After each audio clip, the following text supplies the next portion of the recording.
Et c'est un déferlement de témoignages qui a envahi les réseaux sociaux en France, mais aussi ailleurs depuis quelques semaines. La publication du livre de Camille Kouchner, La Familia Grande, accusant son beau-père d'inceste sur son frère jumeau, a provoqué donc cette publication de nombreux messages. Et un hashtag sur Twitter a été créé, MeTooInceste. Merci Myriam Benjatou d'être avec nous en direct de Belgique. Vous êtes juriste et présidente de l'association Femmes de droit. Ces témoignages, ça a commencé en France, mais aussi en Belgique. Après, avez-vous été contacté ces dernières semaines par des personnes qui souhaiteraient avoir des conseils juridiques, notamment pour porter plainte? Oui et non, c'est-à-dire pas particulièrement plus ces dernières semaines. Nous, ça fait déjà des années que nous accompagnons des victimes et des proches de victimes, notamment des mères qui dénoncent l'inceste dont leurs enfants sont victimes.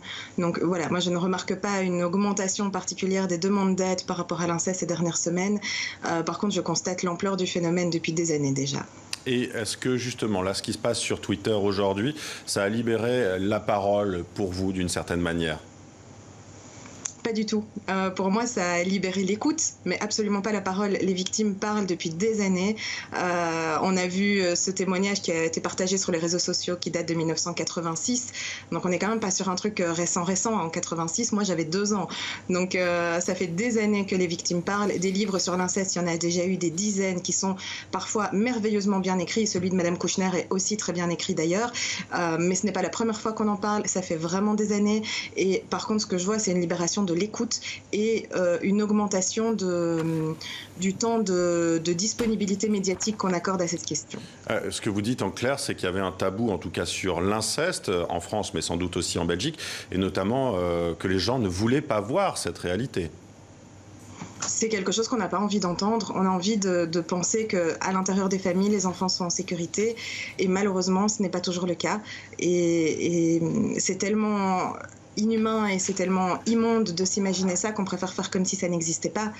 Et donc oui, il y a effectivement une sorte de tabou autour de cette écoute. Alors là, il y a un emballement médiatique, hein, c'est vrai, on en parle beaucoup. Et puis, il y a aussi, malgré tout, tous ces témoignages sur les réseaux sociaux qui sont vus, qui sont lus. Vous l'avez dit, c'est peut-être aussi une libération de l'écoute, un terme qu'on n'emploie pas souvent. L'affaire Kouchner-Duhamel va peut-être aussi bousculer la législation française, mais aussi belge. Il y a déjà des projets de loi. En Belgique, par exemple, l'inceste n'est pas inscrit dans le code pénal. Seul le code civil l'interdit.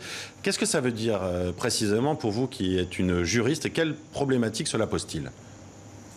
Alors, soyons clairs, le viol et l'attentat à la pudeur, donc les agressions sexuelles sans pénétration, sont interdites par le code pénal. Cependant, l'inceste n'est pas mentionné en tant que tel, et c'est très problématique parce que l'inceste est vraiment un crime spécifique dans lequel les victimes sont sous emprise, alors que ce soit parental ou d'un membre de la famille un petit peu plus éloigné, mais il y a une sorte d'emprise, un silence qui est très difficile à combattre, et c'est très particulier le mécanisme qui se passe pour les victimes lors de l'incest.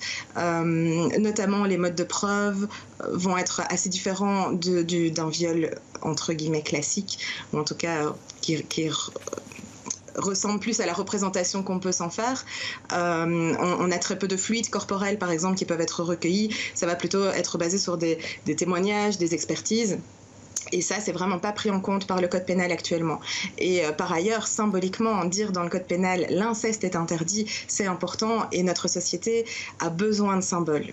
Les combats symboliques sont tout aussi importants que les autres et je pense qu'il est essentiel, ce ne sera pas suffisant, mais il est essentiel que le code pénal inscrive l'inceste comme une interdiction et le sanctionne comme il se doit. Merci à vous Myriam Benjatou d'avoir été avec nous. On suivra bien sûr ces affaires et voir si il sera inscrit donc au code pénal.